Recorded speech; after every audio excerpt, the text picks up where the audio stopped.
존경하는 의장님을 비롯한 선배 동료 의원 여러분, 시장님과 교육감님, 그리고 관계 공무원 여러분, 국민의힘 비례대표 박용희입니다.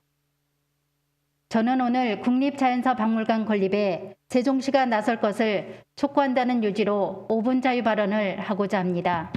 현재 국내에는 여러 개의 자연사박물관이 있습니다. 하지만 가장 유명한 서울의 서대문 자연사박물관도 구립으로 운영되고 있고, 태백 고생대 자연사박물관은 시립, 공주 계룡산 자연사박물관은 사립으로 운영되는 등 아직까지 국립자연사박물관은 존재하지 않습니다.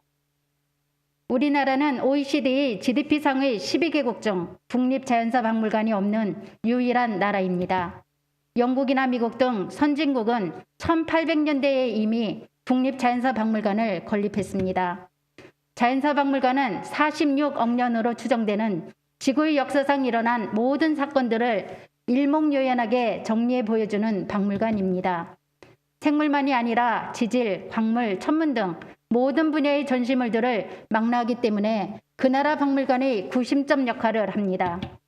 또한 학술적 목적과 생물종 파악뿐만 아니라 환경 변화를 탐지하기 위한 기준자료 확보, 기초 연구기관의 기능 등 셀 수 없을 정도로 많은 역할을 하는 기관입니다.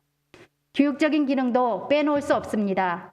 자연사박물관을 관람하는 아이들은 지구의 역사를 자연스럽게 인식하게 되고 흥미를 가지면서 과학적 마인드와 지식을 저절로 갖게 될 수 있습니다. 국립자연사박물관 건립에 관한 논의는 1990년도부터 시작되었고 관련한 수많은 연구도 있었습니다.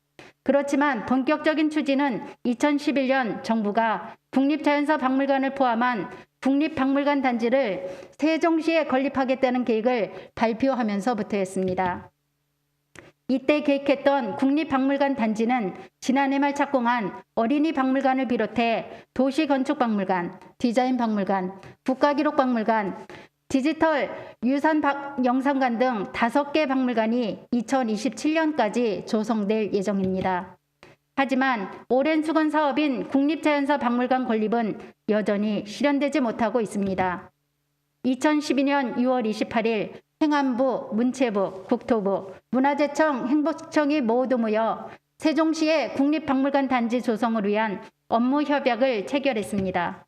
2014년 기재부의 예비 타당성 조사에서 경제성 분석이 낮게 나옴에 따라 이후에는 예타 대상에서조차 번번이 제외되면서 입지를 세종시로 확정 짓고도 아직까지 사업 추진 단계에 접어들지 못하고 있는 상황입니다. 세계 최대 규모의 자연사 소장품을 자랑하는 미국의 스미소니언 박물관 단지의 사례를 보면 자연사 박물관과 연계한 여태 박물관 등을 한데 모아 단지를 조성함으로써 문화, 관광, 효과를 극대화해 문화의 세기가 짧았던 미국을 문화 강국의 이미지로 각인시키는 데 큰 역할을 했습니다. 정부는 경제성 논리만으로 더 이상 국립자연사박물관 건립을 미뤄서는 안 될 것입니다. 사업 추진의 주체인 행복청과 문체부 역시 예비 타당성 검토를 넘어 특별한 정책 사업으로 끌고 갈 수 있는 돌파구를 찾아야 합니다. 세종시도 능동적으로 대응할 방안을 구체적으로 모색해 나가야 할 것입니다. 먼저 국립자연사박물관 건립 추진에 대해 우리 시의 주요 현안 과제로 인식하고 시 차원에서 기재부와 국회에 직접 문을 두드려 적극적으로 국비 반영에 총력을 기울여야 합니다. 이런 과정을 체계적이고 계획적으로 지원할 수 있는 국립자연사박물관 건립 추진을 위한 TF팀 조직과 운영도 필요합니다. 의회 차원의 협력 방안도 마련되어야 할 것입니다. 국가균형 발전 실현을 위해 정파적 입장을 배제하고 지역 국회의원과의 지역 현안 논의와 사업 지원 건의를 통해 긴밀하게 공조해 대응하여야 합니다.